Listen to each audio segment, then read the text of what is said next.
재림 성도 여러분 안녕하십니까? 이 교과 해설 방송은 2주일 먼저 하기 때문에 오늘이 1월 2일입니다. 그래서 실제로 새해가 오늘이거든요. 정말 우리 교우님, 우리 모든 성도님들께 2020년 새해의 축복이 함께 하시기를 진심으로 기원해 맞이 않습니다. 자, 다니엘 1장입니다. 1장에는 예루살렘 멸망과 바벨론 포로, 그리고 바벨론 느부갓네살 왕의 바벨론 포로들에 대한 동화 정책, 이 바벨론 사람으로 만들어야 되니까요 굉장히 정치적인 접근입니다. 그 다음 거기에 대한 이 유대 청년들의 바벨론에 사로잡혀간 유대 청년들의 신앙적 저항과 또 승리하게 된 그 비결, 그리고 거기에 나타나는 하나님의 섭리적 의도 등등을 함께 살펴보게 되겠습니다. 먼저 다니엘서 1장 1절입니다. 유다 왕 여호야김이 다스린 지 3년이 되는 해에 바벨론 왕 느부갓네살이 예루살렘에 이르러 성을 에워쌌더니, 이 구절의 의미를 이해하기 위해서 우리는 먼저 유다 왕 했으니까 유다가 어떤 나라인지, 여호야김이 했으니까 그 왕 여호야김이 어떤 사람인지, 또 다스린 지 3년에 했으니까 그 3년은 언제인지, 그때에 바벨론 왕 느부갓네살이 했으니까 이 바벨론은 어느 나라인지, 그 왕 느부갓네살은 누구인지 미리 말씀드립니다만, 사실 이 느부갓네살이 유다를 점령할 때 느부갓네살은 왕이 아니었습니다. 그런데 이때 왕이라고 되어 있는 것 때문에 해석이 필요한 거죠. 또 둘러쌌던 그 예루살렘 성은 그 당시 어떤 상태였는지, 이게 이해되어야 다니엘서 전체에 흐르는 그 역사적 배경이 이해되겠죠. 유다는 어느 나라입니까? 아시는 대로 사울, 다윗, 솔로몬으로 이 이스라엘 왕국이 통일 왕국 시대를 거쳐서 솔로몬 이후에 두 나라로 나뉘어지지 않습니까? 남방 유다와 북방 이스라엘로 나뉘어집니다. 자, 지금 보시는 이 도표에서 남방 유다 왕조가 르호보암으로 쭉 이어졌습니다. 북방 이스라엘 왕조가 여로보암으로 쭉 이어집니다. 이렇게 이어지다가 북방 이스라엘은 먼저 BC 722년, 이게 이 같은 연대가 아닙니다. 나란히 놓았다고 해서 그저 순서대로 배치했을 뿐입니다. BC 722년에 이 북방 이스라엘은 아시리아에 의해 멸망을 당하죠. 그 이후에 북방 이스라엘이 멸망당한 이후에 여기 722년이 대충 언제쯤인가 보십시오. 저 아하스 때죠. 아하스 때 이후로 히스기야, 므낫세, 아몬, 요시야, 요아스 하고 이어지다가 남방 유다 제18대 왕이 누군가요? 여호야김이죠. 바로 그러니까 이 여호야김 3년에라고 하면 BC 609년부터 통치했으니까 대략 606년 혹은 605년 그때겠구나라고 하는 사실을 이해할 수 있는 거죠. 자, 여러분, 그런데 여기 1장 1절을 다시 한번 읽어보겠습니다. 유다 왕 여호야김이 위에 쓴 지게 한글 개역 한글 번역이죠. 3년에 바벨론 왕 느부갓네살이 예루살렘에 이르러 그것을 에워쌌더니, 여러분, 이 구절에, 이 성경절에 무슨 성경적 요소가 있습니까? 없죠. 세속 역사 기록하고 똑같죠. 유다 왕 여호야김이 위에 있은 지 3년에 바벨론 왕 느부갓네살이 예루살렘에 이르러 그것을 에워쌌더니, 너무나 평범한 역사 기록입니다. 여러분, 그러므로 이 역사 기록을 그저 세계사적 정치적 관점에서 읽어볼 수가 있습니다. 1장 1절만 따로 떼어 읽으면. 그러면 이 기록은 그때 정치 사회 현상으로 보면 너무나 자연스럽고 너무나 당연한 기록입니다. 왜 그런가요? 좀 살펴보죠. 유다 왕 여호야김 3년에 누가요? 바벨론 왕 느부갓네살이. 자, 이 바벨론 왕 느부갓네살이었습니다. 그러니까 바벨론을 알아야 되잖아요. 여러분, 이 바벨론이 어디인가요? 제가 우리 교우님들이 좀 실제로 세계 지도를 펴놓고 바벨론이 어딘가 좀 알기 쉽도록 하기 위해서 어떻게 하면 연결될까 지도를 찾다 이 지도를 찾았습니다. 대한민국이 여기 있습니다. 지금 우리가 이야기하고 있는 성경 이야기가 저기 큰 동그라미처럼 됩니다. 저기가 성경 땅입니다. 지금의 페르시아만이 이렇게 보이고요.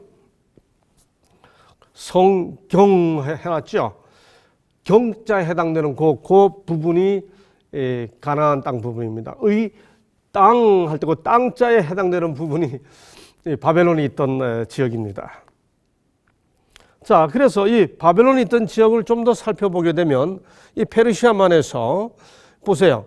이 티그리스 강과 유프라테스 강이 흐르죠. 이 티그리스 강과 유프라테스 강, 이 두 강 사이를 뭐라 부르나요? 이 두 강 사이 뭐죠? 사이라는 말을 헬라어로 하면 메소스입니다. 강 할 때 강이라는 헬라가 포타미아의 포타모스의 복수형은 포타미아입니다. 아, 메소포타미아 많이 들어보셨죠? 예, 메소포타미아란 말이 무슨 말인가 하면 메소 between 포타미아 rivers 강 사이 그런 뜻입니다. 무슨 강과 무슨 강이요? 예, 티그리스 강과 유프라테스 강. 그러니까 요 가운데를 뭐라고 불러요? 예, 메소포타미아라고 부릅니다. 이 메소포타미아를 성경에서 아주 독특하게 부르는 구약 용어가 있습니다. 그걸 뭐라 부르는지 아세요? 시날. 여러분, 그러니까 이 티그리스 강과 유프라테스 강 두 강 사이 땅을 한자어로 표기하면 뭐예요? 제가 언젠가 에스라 느헤미야 설명하면서 한번 말씀드렸었습니다. 예, 이 두 강 사이를 한자어로 표기하면 양수 두 강. 그다음에 마을 이름하면 리. 그 양수리는 메소포타미아예요. 한국 이 헬라어로 표기하면. 저 우리 양수리 한강 위에 남한강, 북한강이 모이는 양수리 있지 않습니까? 바로 거기입니다. 이 바벨론, 여기에 바벨론이 형성됐죠. 바로 이 바벨론, 이 지역을 중심으로 위에는 페르시아. 이게 자그로스 산맥이 있어가지고 이 자그로스 산맥 이쪽이 페르시아가 차지했죠. 현재 이란입니다. 그 다음에 이쪽에 바벨론, 지금 이라크가 주로 차지하고 있죠. 그리고 여기 이스라엘입니다. 그리고 좀 더 올라가면 아수르, 저 지중해 건너편에 그리스, 좀 더 건너편에 로마. 이렇게 이 지중해를 중심으로 이게 성경의 땅이 전개돼 가는데 이 아시리아, 바벨론, 페르시아 이 번호는 뭔가 하면 이 제국이 등장한 순서예요. 자, 바로 BC 6세기, BC 600년 그 시기를 전후해서 이 바벨론이라는 제국이 이스라엘을 침략했다. 이제 그 얘기입니다. 그런데 당시 바벨론이 어느 정도의 세력을 차지하고 있었나? 보십시오. 이 바벨론이 보시는 대로 전 지역을 거의 다 차지하고 있습니다. 바벨론 제국입니다. 여러분, 여호야김 3년에 바벨론 왕 느부갓네살이 예루살렘에 이르러 할 때 그 말이 무슨 말이에요? 대제국 바벨론이 이 엄청난 나라에서 저 아래쪽 남서쪽 변방에 있는 그야말로 남서쪽 변방입니다. 바벨론으로 봤을 때는 저 남서쪽 변방에 있는 작은 나라 예루살렘을 정복하는 것입니다. 여러분 짐작이 되시죠? 이 엄청난 제국, 이 지중해를 중심한 이 세력 전체를 다 차지한 패권 국가 바벨론이 그 지역의 저 남서쪽 끝에 있는 예루살렘을 점령했다. 이게 싸움이 되는 게임이겠습니까? 아니겠습니까? 이걸 정치적으로 보면 너무나 자연스럽고 당연한 겁니다. 뭐 오늘날 이야기로 하면 뭐라 그럴까요? 미국이 저 조그만 나라 뭐 한 나라 정복했다. 뭐 그런 것에 비유할 수 있을 만큼 이 바벨론이 예루살렘을 점령하는 것은 너무나 당연하고 자연스럽게 보이는 정치적 상황이었습니다. 자, 조금 전에 말씀드린 대로 당시 고대 근동, BC 600년을 전후한 고대 근동의 패권 국가가 있었습니다. 이 바벨론 전에는 아시리아였습니다. 이 아시리아의 왕들이 쭉 빨갛게 표시한 부분에 보면 그 왕들이 성경에 언급되는 왕들입니다. 그 아시리아가 전체 세력을 차지하고 있다가 바벨론이 힘이 점점 커지면서 아시리아가 아까 제가 뭐라고 말씀드렸죠? 북방 이스라엘을 멸망시켰어요. 그래서 북방 이스라엘이 남방 유다도 멸망시킬 줄 알았는데 바벨론이 커지면서 북방 이스라엘을 멸망시킨 아시리아를 정복하고 바벨론이 등장하여 남방 유다를 침공한 이야기, 바로 그것이 다니엘서 1장 1절입니다. 자, 그러면 당시 유다를 침공하여 정복한 바벨론이 어떤 나라였는지 잠깐 좀 살펴보겠습니다. 사실 역사를 살펴보면 바벨론은 바벨론이란 이름의 나라가 두 번 있었습니다. 첫 번째 나라가 BC 18세기의 바벨론입니다. 그 다음 이 BC 6세기를 전후하여 새롭게 등장한 바벨론이 있었습니다. 이 BC 18세기의 바벨론에서 가장 유명한 왕이 함무라비입니다. 그리고 BC 6세기의 바벨론에서 유명한 왕이 그야말로 뭐 영웅이었습니다. 흔히 세계사에서 네부카드네자르라고 불리는 느부갓네살입니다. 이 두 나라의 다른 시대에 등장한 이 두 바벨론 제국을 구분하기 위해 나중에 등장한 바벨론에다가 신자를 붙여서 흔히 신바벨론 제국 이렇게 부릅니다. 마치 우리나라에 조선이란 나라가 두 번 있었죠. 우리가 흔히 단군 왕검이라 부르는 조선이 있었고 이성계가 건립한 조선이 있지 않습니까? 우리는 이 두 조선을 시대적으로 구분하기 위해 나중에 등장한 조선을 신조선이라 부르지 않고 이전에 있던 조선을 고조선이라 부릅니다. 나라 이름이 고조선 아니에요. 조선인데 구분하기 위해 고자를 붙여서 고조선 이렇게 이제 부르지요. 그런 식으로 두 바벨론을 구분하기 위해 나중에 등장한 바벨론을 신바벨론이라고 부릅니다. 이 신바벨론은 성경에도 보면 실제로 그랬고요. 그 신전이 시날 땅에 있었습니다. 이 시날 땅, 아까 말씀드린 메소포타미아의 다른 이름이라고 그랬죠. 자, 이 느부갓네살이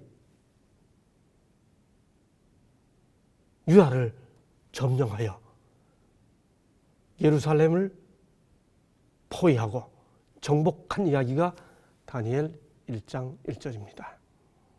여러분, 자, 아까 말씀드린 대로 이거 정치사적으로 읽으면 너무나 당연하고 자연스러워요.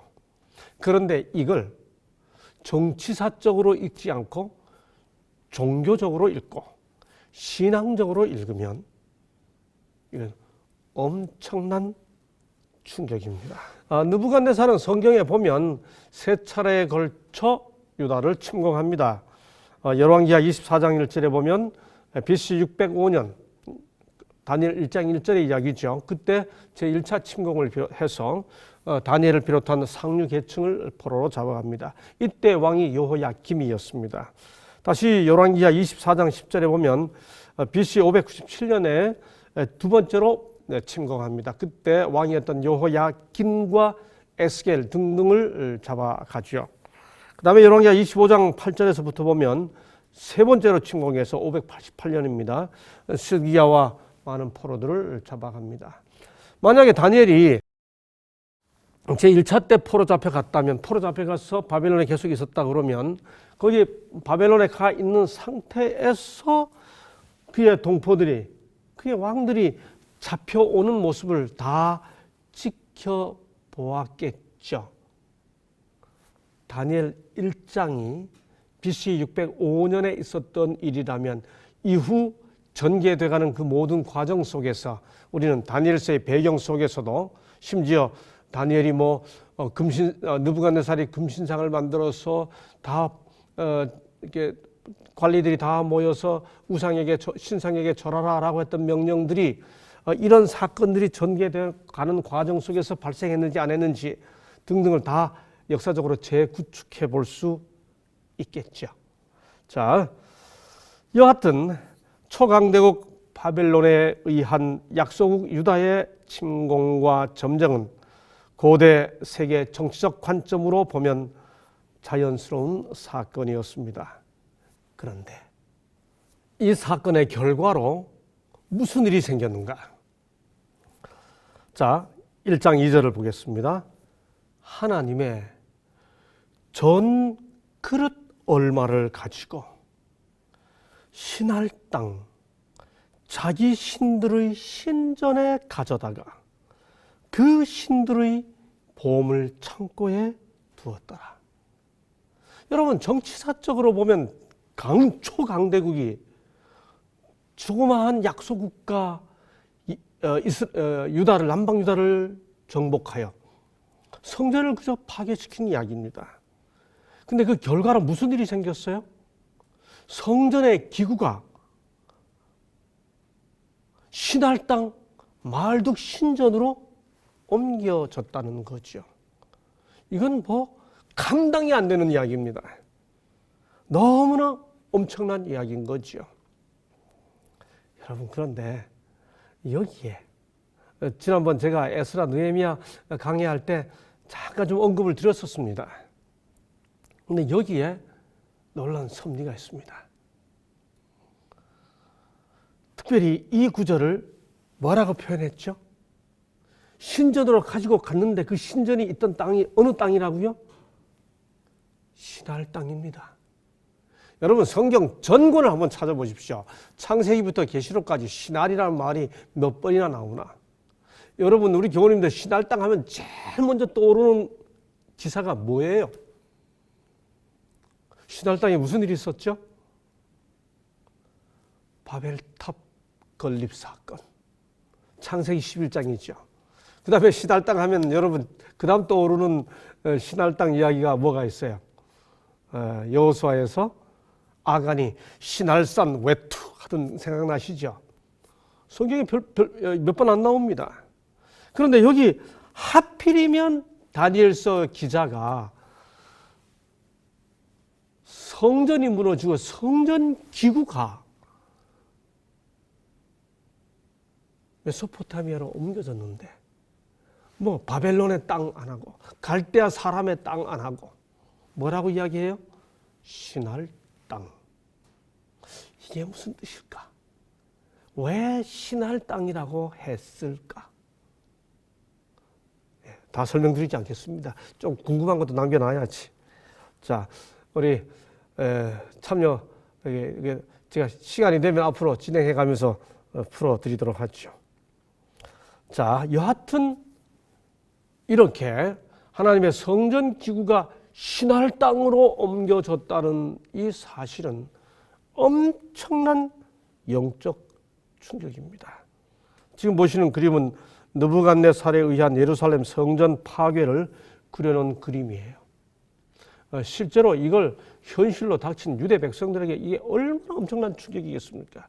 여러분, 고대의 전쟁은 신들의 전쟁으로 이해되었습니다.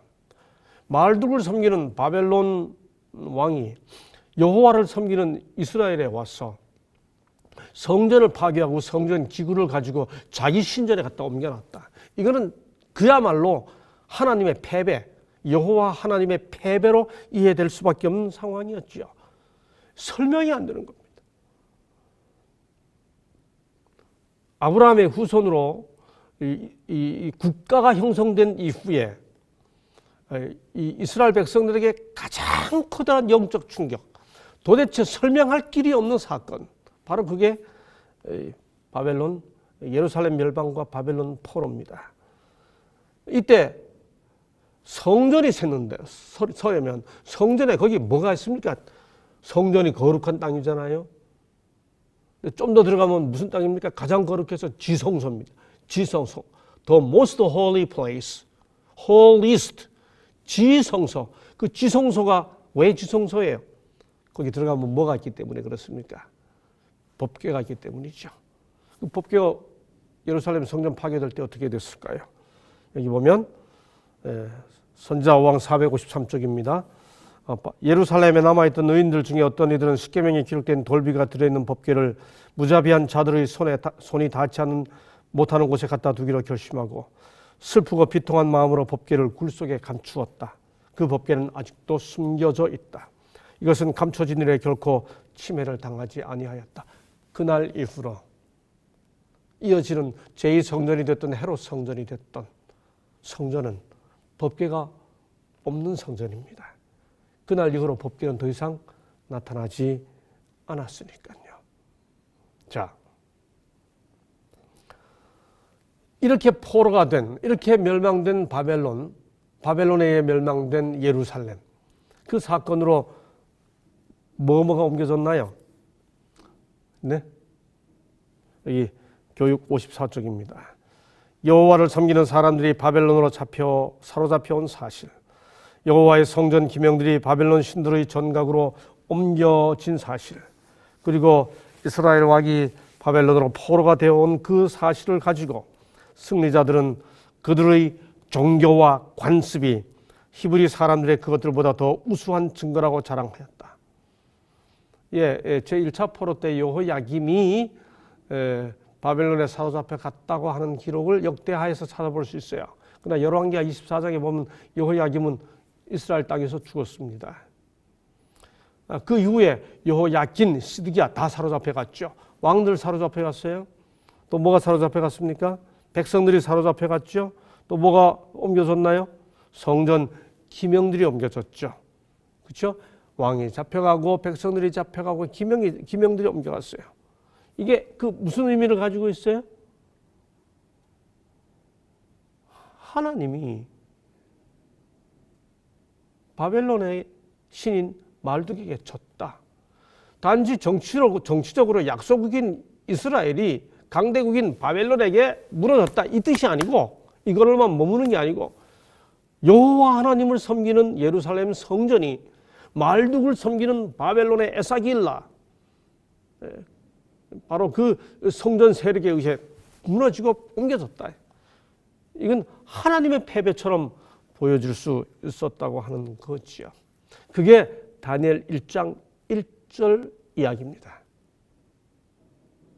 그런데 2절은 단지 기명들이 옮겨졌다 이렇게 말하지 않고 그 옮겨지게 된 것들을 다니엘 1장 2절은 이렇게 표현합니다. 주께서, 여러분 성경 잘 읽으셔야 합니다.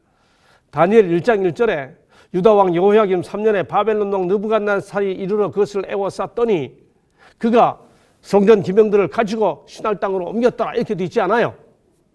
1장 1절은 그저 정치사적 진술로 시작됩니다. 그런데 1장 2절은 그렇게 에워쌌는데 그가 성전 기명들을 갖다가 신할 땅으로 옮겼는데 그가 옮겼다가 아니에요. 뭐라고 되어 있죠? 주께서 그의 손에 붙이심에 이렇게 되어 있습니다. 여러분 이게 우리 한국말로는 이게 다른 동사로 번역이 됐습니다만 다니엘서 1장에 보면 붙이심에라고 하는 이 단어가 히브리어로 나탄이라고 하는 단어인데 이 나탄이라는 동사가 히브리서 다니엘서 1장에 3번 나옵니다. 이 3번 나오는 하나님께서 하나님을 주어로 하고 하나님께서 나타냈다. 순수한 말은 주셨다. 넘겨주셨다. 붙이셨다. 이루셨다. 이런 뜻입니다. 이렇게 번역되었습니다. 이 나탄이라는 히브리어가 3번 나오는 이 사실은 무엇을 의미하는가 하면 사람의 눈으로 볼 때 강대국 바벨론에 의해 약소국 이스라엘이 점령당하고 포위당하고 성전이 무너진 이거 정치적 세력에 의해 이루어진 거 아니야. 주께서 붙이심에 하나님의 철저한 주권을 선언하는 것, 바로 그게 이 동사입니다. 그게 다니엘 1장에 3번 나옵니다. 그 첫 번째 출현이 다니엘 1장 2절입니다. 주께서 그의 손에 붙이심에, 여러분 이게 이 다니엘 1장 2절이 한 사건을 기록하는 방식에 있어서 일반 세속 정치 역사하고 전혀 다른 특징이죠. 일반 세속 정치 역사라면 느부갓네살이 점령하여 그 예루살렘의 성전 기병들을 가지고 자기 시내 갖다 놨다 이렇게 기록하고 끝냈을 겁니다. 근데 성경이기 때문에 뭐라고 기록하고 있어요?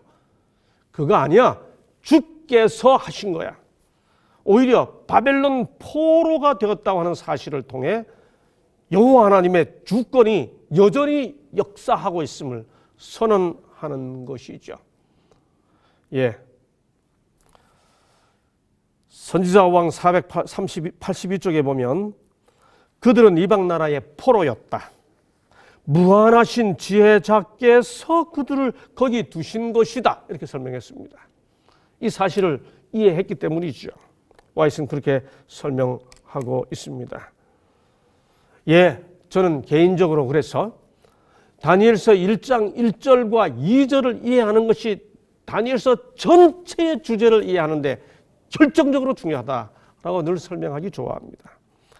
사실 1장 3절 이하는 여전히 역사하고 있는 여호와의 주권에 대한 증거입니다. 이 절대 패배의 순간, 성전이 파괴되고 무너지고 법궤가 감추어진 이 절대 패배의 상황에서 하나님께서 여전히 당신의 주권을 쥐고 세상 역사를 움직인다고 하는 사실을 보여주시는 것이 1장 3절 이하의 내용인데 그 보여주시는 방식이 두 가지입니다. 하나는 예언을 통해 보여주시는 거고요. 하나는 다니엘과 그의 동료들의 삶의 내용을 통해 보여주고 있는 것이죠. 바로 그 내용이 3절부터 시작됩니다. 왕이 환관장 아스브나스에게 말하여 이스라엘 자손 중에서 왕족과 귀족 몇 사람 곧 흠이 없고 용모가 아름다우며 모든 지혜를 통찰하며 지식에 통달하며 학문에 익숙하여 왕국에 설만한 소년을 데려오게 하였고 그들에게 갈대아 사람의 학문과 언어를 가르치게 하였고. 자, 다니엘 1장 3절에 보니까 이스라엘 자손 중에서 했습니다. 그런데 뒤에 보면 유다 자손 중에서 이렇게 또 말합니다. 왜 다니엘 1장 1절부터 얼마 안 되는 절 사이에 이 바벨론 포로들을 이스라엘 자손 중에서라고 했을까요? 이스라엘은 누구의 이름입니까? 야곱의 새로운 이름 아닙니까? 왜 여기서 야곱을 떠올리고 있을까요? 다니엘 기자는. 한번 생각해 주시기 바랍니다. 여하튼 왕족과 귀족 몇 사람, 설만한 소년을 데려오게 했고 했죠. 이 소년이라는 히브리어는 대략 15살에서 18살 사이를 가리킵니다. 교회증언 4권 570쪽에 보면 이때 다니엘이 18살이었다고 합니다. 여하튼 여기 보니까 느부갓네살이 포로들 중에서 왕실에서 모든 경비를 대주는 일종의 왕립대학교 국비 장학생을 선발하죠. 포로들 중에서. 왜 선발했습니까? 왜? 그 다음에 그 선발 기준은 뭔가요? 먼저 선발 목적이 여기서 나옵니다. 그들에게 사람의 학문과 언어를 가르치게 하였고, 어디 사람요? 갈대아 사람. 갈대아와 바벨론은 서로 혼용됩니다. 바벨론 사람의 학문과 언어를 가르치게 했고, 유다 포로들에게 바벨론의 학문과 언어를 가르친 것은 그들로 하여금 포로된 제국과 포로 공동체와 그 다음에 이 바벨론 사이에 중요한 정치적 뭡니까 이 연결고리로 삼기 위한 거죠. 그렇죠? 근데 어떤 사람들을 선발했어요? 세 가지 조건이 있습니다. 첫째, 1. 왕족과 귀족의 몇 사람. 왕족과 귀족이어야 합니다. 둘째 뭐죠? 흠이 없고 용모가 아름다워야 합니다. 셋째 뭐죠? 지혜 통찰, 지식 통달, 학문 익숙입니다. 정리하면 선발 기준은 세 가지입니다. 신분 조건이 있고 신체 조건이 있고 지성 조건이 있습니다. 신분 조건은 왕족과 귀족의 몇 사람이에요. 당연히 정치적 영향력을 확보하기 위한 것이죠. 신체 조건은 흠이 없고 아름다움이 했는데 여기 신체 조건이 참 범상하지 않습니다. 흠이 없고 할 때 그 흠이라는 단어가 히브리어로 무음인데 이 무음이라는 단어가 하나님께서 제사장들을 선발할 때 기준하고 똑같은 단어입니다. 예를 들어 레위기 22장 20절에 보면 제사장 아론의 자손 중에 흠이 있는 자는 나와 여호와께 화제를 드리지 못할지니 그는 흠이 있은즉 나와서 그의 하나님께 음식을 드리지 못하느니라. 레위기 21장 21절. 그러니까 제사장은 무음이 있으면 제사장 역할을 못해요. 그 다음에 레위기 22장 20절에 보면 제물도 무음이 있으면 하나님께 못 바쳐집니다. 그런데 여기 느부갓네살 왕이 유대 포로들 중에서 교육시켜야 할 유대 청년들 선발 기준 중에 무음이 없는 자, 마치 여호와 하나님을 섬길 제사장 선발 조건하고 똑같이 한 거예요. 그 다음에 지성 조건입니다. 지혜, 통찰, 지식, 통달, 학문, 익숙이라고 말합니다. 굉장히 복잡한 선발 조건을 가지고 있죠. 이 세 가지 조건 중에 정말 진정한 마지막 조건은 뭘까요?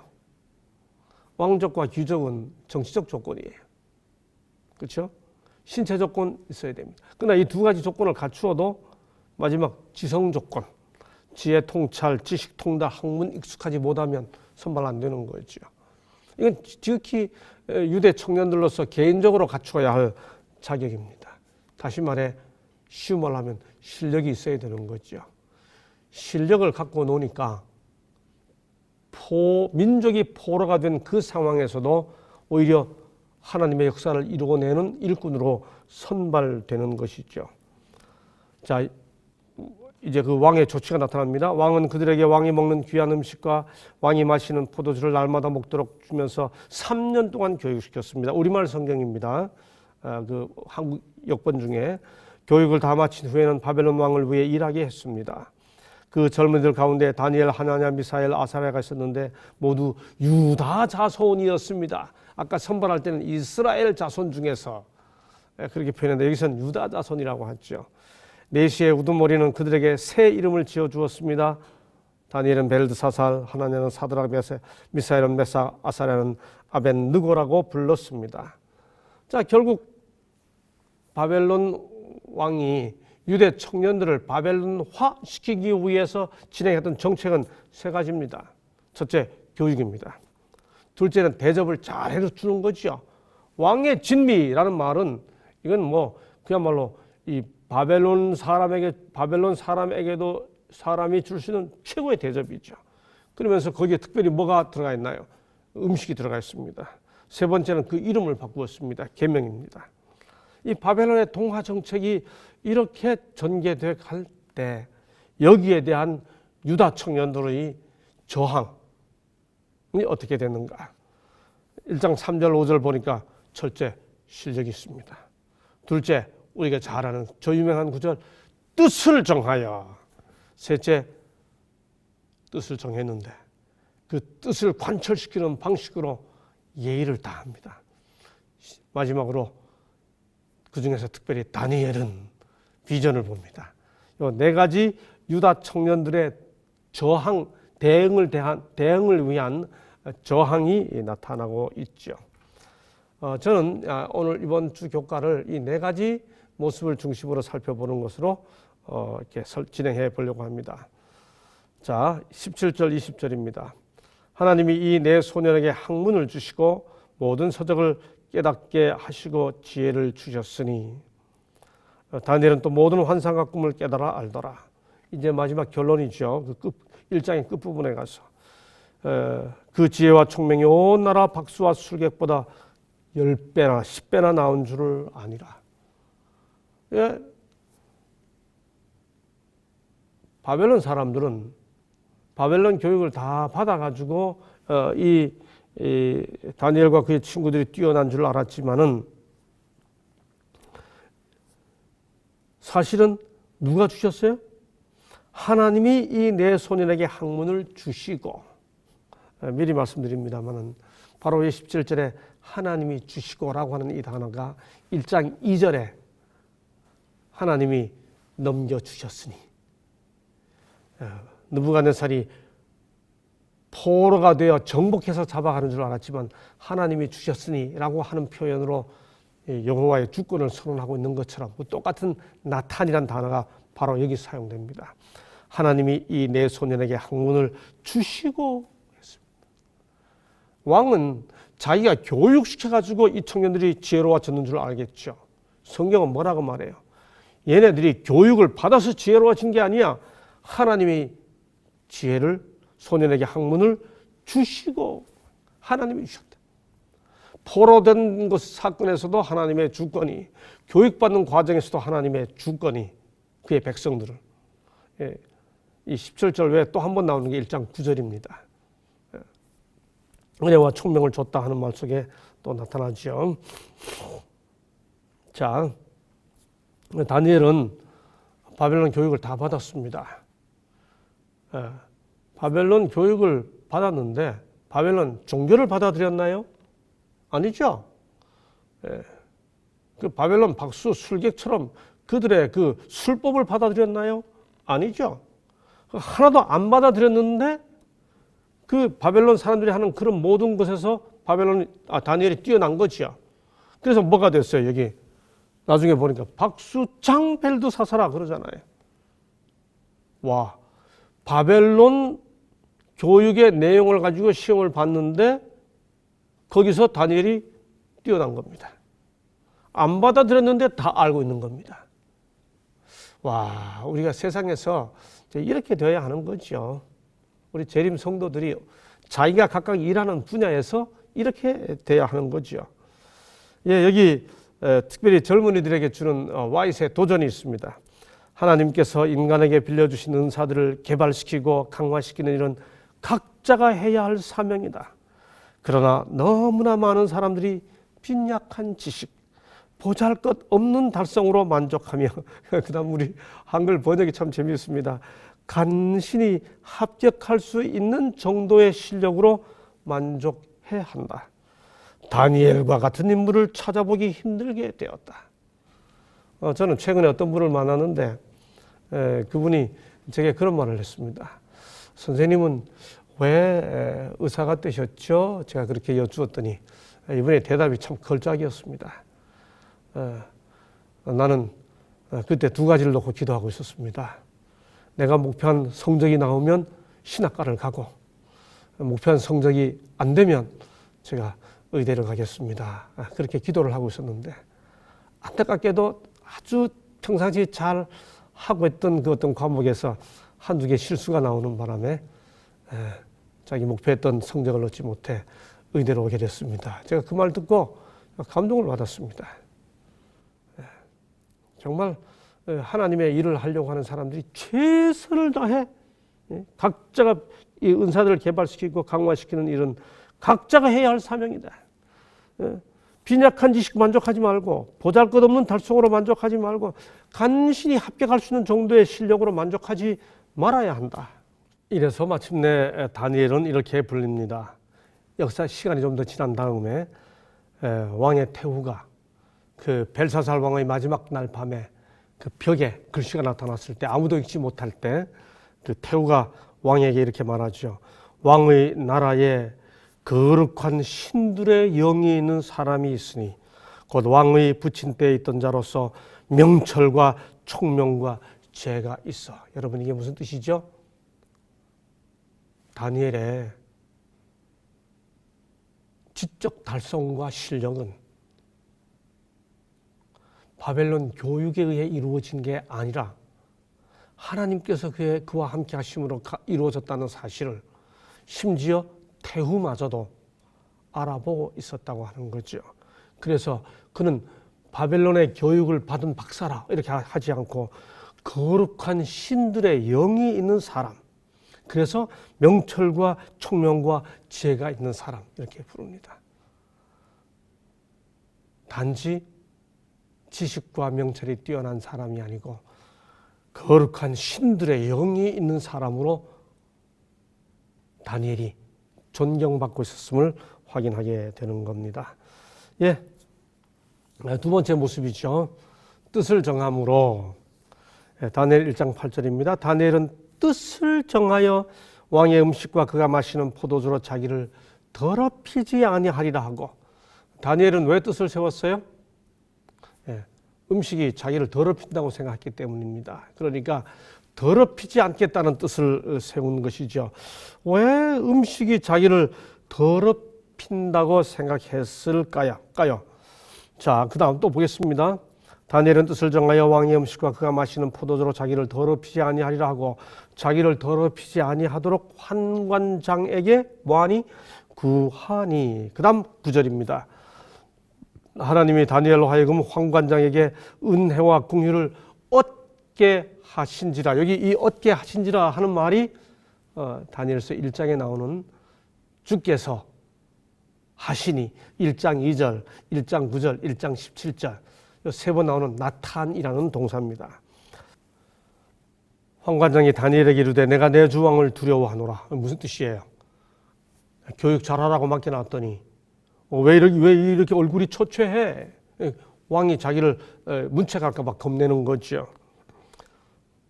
자, 우선 다니엘은 왜 더러워진다고 생각했을까요? 한 4가지 이유를 생각해 볼 수 있습니다. 첫째는 그 음식 자체가 부정한 것이었기 때문에, 두 번째는 아마 레위기법에 따라 적절한 방법으로 도살되지 않았기 때문에, 혹시 정한 고기라 할지라도 적절한 방식으로 도살되지 않아서, 세 번째는 아마 신약에 나오는 이야기처럼 이방 신에게 드려졌기 때문에, 그다음에 네 번째는 아예 건강과 절제 원리에 맞지 않기 때문에 종교적이고 신앙적인 이유죠. 또 다른 이유로 정치적인 이유를 생각해 볼 수 있습니다. 고대에 누군가의 음식을 먹는다는 말은 그 사람하고 절대적으로 동맹한다는 뜻이 있었습니다. 그러니까 왕의 그 음식을 먹게 되면 그 왕의 모든 왕과 함께 뜻을 같이 한다는 것이 되기 때문에 그런 의미에서도 거절했을 수도 있죠. 이제 소위 정체성이 더러워진다고 생각했을 수 있습니다. 여하튼 다니엘과 그의 친구들이 거절한 것은 더러워진다고 생각했기 때문입니다. 자, 이래서 환관장이 다니엘과 하나냐와 미사엘과 아사랴를 감독한 자에게 다니엘이 말하되 청하오니 당신의 종들을 열흘 동안 시험하여 채식을 주어 먹게 하고 물을 주어 마시게 한 후에, 여기 채식을 주어 먹게 하고, 우리가 그 나머지 내용은 다 잘 알기 때문에 생각합니다. 자, 그러면 다니엘의 음식을, 다니엘이 자기가 먹는 음식을 요구하는 그 방식에 깔려있는 이 방식에서 우리가 배워야 할 교훈이 있습니다. 먼저 다니엘은 해주세요, 그렇게 하는 게 좋을 거예요, 뭐 이렇게 하지 않아요. 청하오니 이렇게 말하죠. 조금 이따 그 부분 더 살펴봅니다. 상대방에 대한 배려가 있죠. 그 다음에 그렇게 하고 나면 확실히 자기들이 더 좋아진다고 하는 결과에 대한 확신이 있습니다. 확신이 있죠. 그 다음에 그 확신의 근거는 창조의 선물입니다. 왜 그런가 하면요, 다니엘 1장 12절에 채식을 주어 먹게 하고, 채식을 주어 먹게 하고, 여기 채식을 주어 먹게 하고 라고 하는 요 다니엘 1장 12절에 요 문장이 창세기 1장 29절에 씨 가진 열매 맺는 모든 나무를 너에게 주노니 너희의 먹을 거리가 되리라 할 때 이 1장 29절에 나오는 동사 3가지를 그대로 모아놓은 것입니다. 그러므로 다니엘의 이 말은, 여기 다니엘의 채식이란 말은 창세기 1장 29절에 사용된 히브리어와 함께 연결시켜 보면 야채라기보다는 곡류입니다. 곡류를 먹고 이제 그런 뜻이죠. 그 씨앗이에요, 씨앗. 씨 가진 할 때 그 씨입니다. 이것은 그대로 창세기 1장을 반영해 주고 있습니다. 여기 재미있는 이야기가 있습니다. 2009년에 어떤 사람이, 기자가 실제로 딱 열흘 동안 채식 생활을 경험해 본 이야기입니다.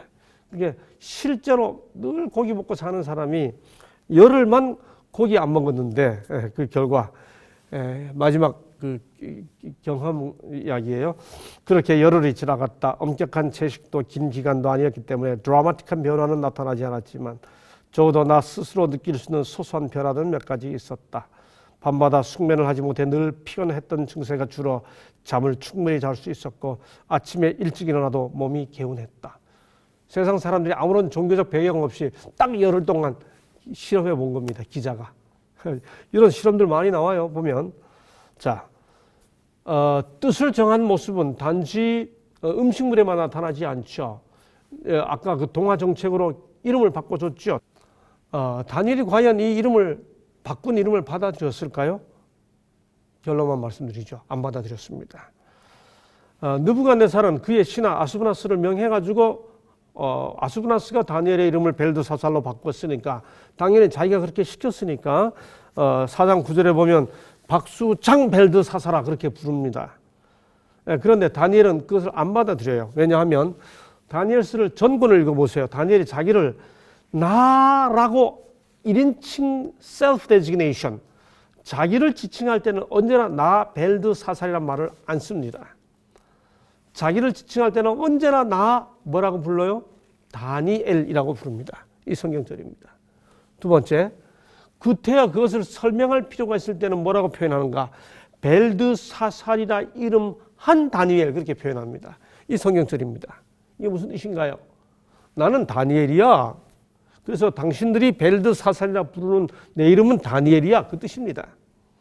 그래서 느부갓네살 시대가 끝나고 메데바사 왕국이 시작되었을 때 다리오는 뭐라고 부르나요? 사자굴 앞에서 사실은 하나님의 종 벨드사살아 이렇게 부르지 않고 다니엘아 이렇게 부릅니다. 뜻을 정한 거죠. 계명을 통한 동화 정책이 먹혀들지 않은 것입니다. 우리는 이게 무슨 뜻인지 특별히 일제 시대를 경험했었기 때문에 이것의 의미를 너무나 잘 이해할 수 있습니다.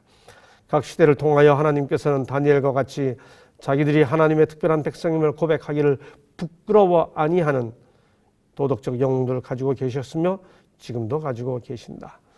아까 살펴봤습니다만 다니엘은 이런 신앙적 확신을 아주 예의를 갖춰 표현하죠.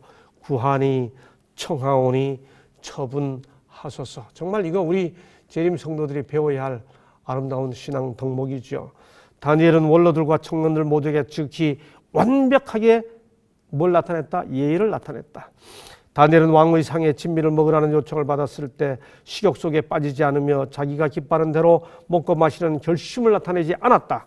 반항적인 말 한마디 없이 그는 하나님께 그 문제를 맡겼다. 그 다음 참된 용기와 그리스도인 예절로서 신앙의 확신이 깊을수록 안식일이 확실하다고 하는 사실에 대한 확신이 우리에게 분명하기 때문에 더더욱 그런 부분을 지켜나가는 우리들의 태도가 다니엘 같아야 된다고 하는 거죠.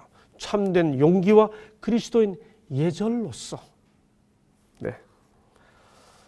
하나님께 대한 변함없는 충성심과 굳센 극기심을 가진 청년 다니엘은 그 고상한 기품과 그다음 뭐예요? 예절 바른 행동으로 우리 재림 성도들, 이 세속 사회에서 하나님의 뜻을 드러내기 위해 살아가는 우리들의 모습이 저 세상 사람들에게 정말 매너 있는 모습, 예절 있는 모습, 우리의 신앙적 확신을 강하게 표현하면 할수록 더 인간미 있는 사람들의 모습, 그런 모습으로 청하오니 구하오니 처분하소서, 이런 태도가 정말 우리에게는 필요합니다. 특별히 18절은 이렇게 마치죠. 하나님이 내 소년에게 학문을 주시고 모든 서적을 깨닫게 하시고 지혜를 주셨으니 다니엘은 또 모든 환상과 꿈을 깨달아 알더라. 바로 이 부분, 내 청년이 바벨론 청년 사람들보다 뛰어난 것 위에 다니엘이 더 뛰어난 근거가 됐죠. 그리고 바로 이것 때문에 이제 다니엘이 2장, 7장, 8장 등등에서 관련되어 있음을 2장과 자연스럽게 연결시켜주고 있는 것이죠. 자, 이제 다니엘 1장을 마쳐가면서 1장에서 다루어야 할 남은 문제들이 있습니다. 먼저 우리가 다니엘서 1장 1절을 읽어보면 느부갓네살이 예루살렘을 포위하고 정복한 것 같지만은 그렇게 될 수밖에 없었던 신학적 이유가 열왕기하 20장에 히스기야의 범죄와 관련시켜 기록되어 있습니다. 그것의 의미. 그 다음 다니엘 1장 1절에 보면 아까 유다 왕 여호야김 몇 년이라고 그랬죠? 3년이라고 그랬습니다. 근데 예레미야 25장 1절에 보면 여호야김 4년이라고 합니다. 이 두 연대가 충돌이 됩니다. 이거 어떻게 된 건지. 그 다음 다니엘과 그의 친구들을 다스리고 교육하던 책임자를 가리켜 환관장 아스부나스라고 합니다. 그리고 다니엘과 그의 친구들은 그 수하에 있습니다. 그리고 그의 지도자가 환관장입니다. 그렇다면 다니엘과 그의 친구들도 환관이 되었는가? 내시가 되었는가? 다시 말해 거세된 존재로서 왕실에서 봉사했는가? 그 다음 다니엘 1장 21절에 제일 끝에 가보면 다니엘이 고레스 왕까지 있었다라는 표현이 나옵니다. 이것들의 의미를 간단히 살펴보겠습니다. 예, 히스기야가 병들었었죠. 그리고 기도했었죠. 그리고 하나님께서 기도하니까 해그림자가 뒤로 물러가게 하는 것으로 낙해줬죠. 그런데 그때 바벨론 왕이 사자를 보냅니다. 축하 사절단이죠. 그때 히스기야가 하나님을 찬양했어야 되는데 우리 잘 아는 대로 이 내탕고를 열어서 다 보여주죠. 그 보여주게 된 동기에 대해 역대하 32장 24절에 보면 히스기야가 마음이 교만하여 그 받은 은혜를 보답지 아니하므로, 그래서 이 사건의 결론은 어떻게 되나요? 이사야 선지자가 와서 예언하죠. 무슨 말인가 하면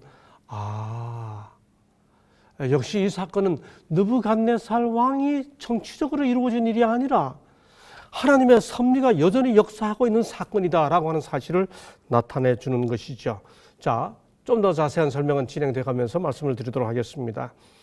다니엘 1장 1절에 아까 말씀드렸던 여호야김 3년과 예레미야 25장에서 언급되어 있는 여호야김 4년은 고대의 연대 표기 방식을 이해하면 금세 해결됩니다. 오랫동안 오해가 돼가지고 별별 방식으로 다 풀어보려고 그랬습니다. 결론만 내리면요. 자, 왕들이 항상 12월 31일에 죽고 1월 1일에 즉위하는 게 아니잖아요. 1년 중 아무 때라도 왕이 숨질 수 있지 않습니까? 그럼 그 다음 왕이 즉위해야 돼요. 예를 들어서 7월 25일에 선왕이 사망했다고 합시다. 그러면 7월 26일에 새 왕이 즉위했어요. 그러면 그 고대 달력 연도에 의해, 물론 이게 오늘날의 태양력이 아닙니다. 고대 달력 연도에 의해 중간에 그 다음 왕이 즉위하면 이 왕이 즉위한 한 해가 맞춰지기 전 그 해를 1년으로 보지 않고 즉위년이라고 합니다. 그러므로 다니엘 1장 1절에 여호야김 3년은 느부갓네살의 즉위년도고요. 그 다음 여호야김 4년을 이야기하는 예레미야 25장은 느부갓네살의 원년인 겁니다. 그러니까 다니엘 1장 1절 사건이 예레미야 25장 1절 사건보다 1년 앞에 있었습니다. 느부갓네살 원년에 있었던 일이 다니엘 1장 1절이고 느부갓네살 즉위년에 있었던 일이 다니엘 1장 1절이고 느부갓네살 원년에 있었던 일이 예레미야 25장입니다. 그러니까 이 즉위년에 있었던 일은 여호야김 3년이고 원년에 있었던 일은 여호야김 4년이 되는 것이죠. 자, 세 번째, 아까 그 히스기야 범죄 때문에 이사야가 와서 한 예언입니다. 왕의 몸에서 날 아들 중에서 사로잡혀 바벨론 왕국의 환관이 되리라. 또 여기 이사야에 보면 사로잡혀 바벨론 왕국의 환관이 되리라. 그리고 이 예언대로 가서 환관장 밑에 있게 됐습니다. 그러니 다니엘과 그의 친구들이 환관이 된 게 아닐까라고 하는 생각을 할 수 있는 거죠. 자, 이 환관이라고 번역된 이 단어는 사리스라고 불립니다. 이 사리스란 단어는 단지 반드시 환관으로 번역되는 게 아니에요. 예를 들어 신하, 관원장, 관리, 시종, 내시 등등으로 번역됩니다. 심지어 거세된 사람을 의미하는 단어로 번역되기도 하죠. 여러분, 그런데 이 사리스란 단어가 유대인들에게 적용됐을 때 정말 거세를 의미할까요? 아까 뭐라 그랬나요? 흠이 없고, 흠이 없는 것이 선발 자격이에요. 그런데 어떻게 그가 이미 흠이 있는 상태였으면, 거세되었으면 어떻게 선발될 수 있었겠습니까? 여기 레위기 21장 20절에 보면 상한 자는 제사장 자격이 없었습니다. 또 신명기 23장 1절에 보면 고환이 상한 자나 이렇게 해서 이 거세된 사람은 총회에 들어오지 못한다고 했습니다. 율법에 충실한 것을 그의 정체성으로 여기고 있던 다니엘이 그것을 받아들였겠습니까? 더군다나 재미있는 것은 창세기 39장 1절에 이 사리스란 단어가 누구에게 적용돼서 사용되는가 하면 요셉이 머물렀던 그 보디발, 그 보디발을 사리스라고 했습니다. 여러분 우리가 잘 아는 대로 사리스인 보디발에게 아내가 있지 않았습니까?